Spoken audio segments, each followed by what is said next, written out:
The Old West was a time of gunmen and notorious outlaws, where the law is enforced only with the gun. In the midst of these tumultuous times, one man stands out among them, Texas Jack Vermillion. With his prolific shooting skills and sharp wits, he roamed the lawless frontiers, gaining a reputation as a formidable gunman and a member of the Earp Vendetta ride. In this video, we explore the life of Texas Jack Vermillion, the truth behind the stories that made him a true legend of the West.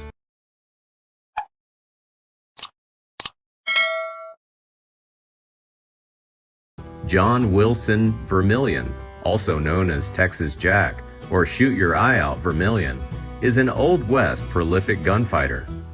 He is best known for joining Wyatt Earp in the Earp Vendetta ride after the Clantons killed Morgan Earp in 1882, and his later association with Soapy Smith.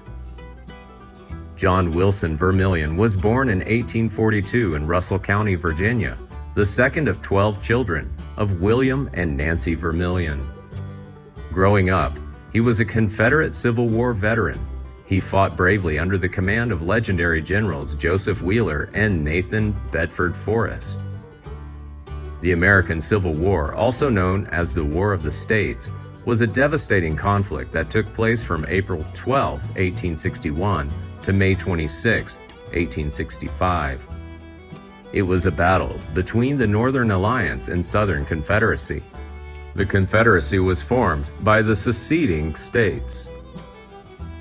The root cause of the war was the divisive issue of slavery and whether it should be allowed to expand into the Western territories. The Confederacy, which relied heavily on slave labor, argued for the right to continue to expand slavery, while the other Union favored eventual abolition. The bitter dispute over slavery eventually led to one of the bloodiest wars in American history, resulting in the deaths of some 620,000 soldiers and civilians. After the war, he went to Indiana, where he married Margaret Horton in September 1865. The couple later moved to Missouri, where Jack assumed the position of Field Marshal in charge of the eastern portion of Missouri. Tragically, while Jack was away, his wife and two young children became victims of the diphtheria epidemic and died. This loss is very heartbreaking for him.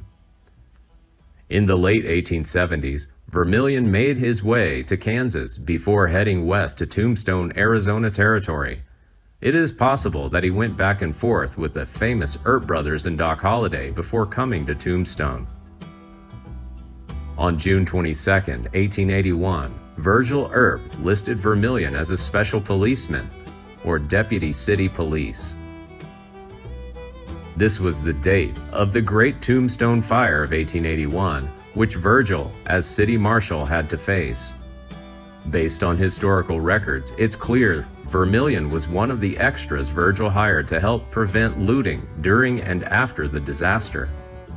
This is just the beginning of the partnership between Vermillion and the Earp brothers. The origin of Texas Jack, Vermillion's nickname, remains unknown. But the first time he was listed with his nickname was on a wanted poster for shooting a man during an argument in a pub.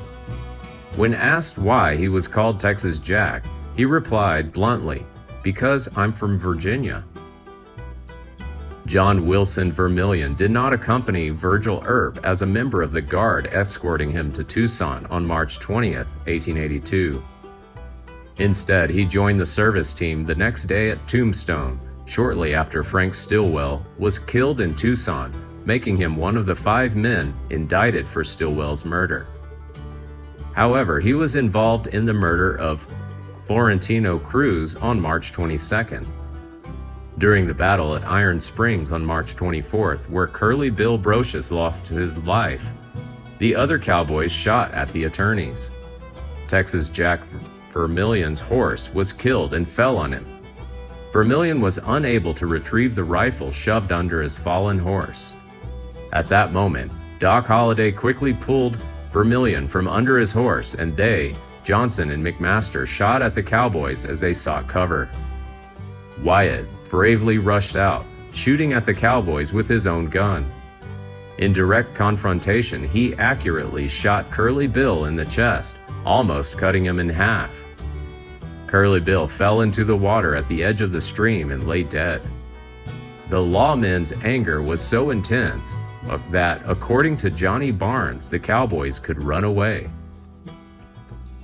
Wyatt's account of the Flood manuscript and Vermillion's family history suggests that he may have joined Earp more as a friend of Holiday than anything else. As a Southerner and having fought as a Confederate soldier in the Civil War, Vermillion probably felt a connection to Holiday, whose father was also a Confederate soldier. In John H. Flood's unpublished 1926 biographical manuscript of Wyatt Earp, Vermillion is referred to as Texas Jack several times, not as Earp's close friend, but as an estranged relative. This fact makes Wyatt feel sad in the memory, as the brave Vermillion stayed with him at Iron Springs when the other three men of his team, at the time Holiday, Johnson, and McMasters, fled under fire. Around 1890, Vermillion returned to Virginia permanently, settling near the town of Big Stone Gap and working as a Methodist preacher. He married a woman named Nanny Fleenor and had 2 children. Before that, in 1888, Vermillion joined Soapy Smith and his gang of scammers in 1888 in Denver, Colorado. In August 1889, he was with Soapy, Bascom Smith, and Fatty Gray Morris in Pocatello, Idaho. There, a rival gang tries to assassinate Soapy, and a massive gunfight ensues at the train station. Jack Vermillion's last life was shrouded in mystery and contradiction. Many sources claim that he drowned in Lake Michigan around 1900, but the truth is more complicated than that. Flood's biography of Earp suggests a drowning, but there is no evidence to support it. In fact, Vermillion family records say he passed away peacefully in his sleep in 1911.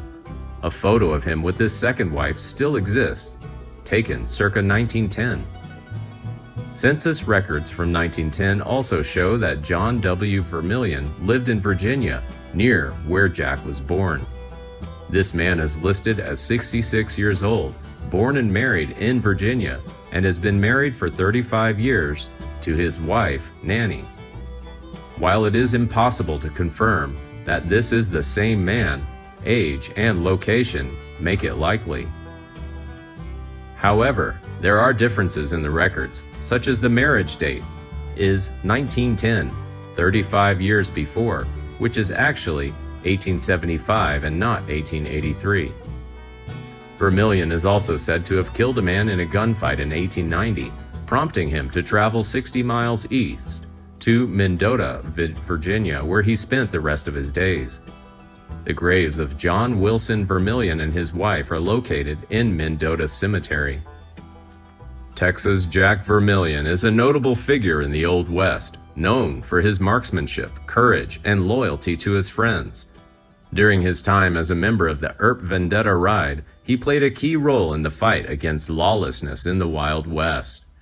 His legacy lives on through the stories and myths surrounding him. Texas Jack Vermillion, a true cowboy and gunman, will always be remembered as a symbol of justice that shaped the Old West. Please like and share if you find the video content interesting and useful.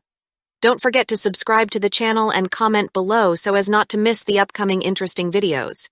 Thanks for watching.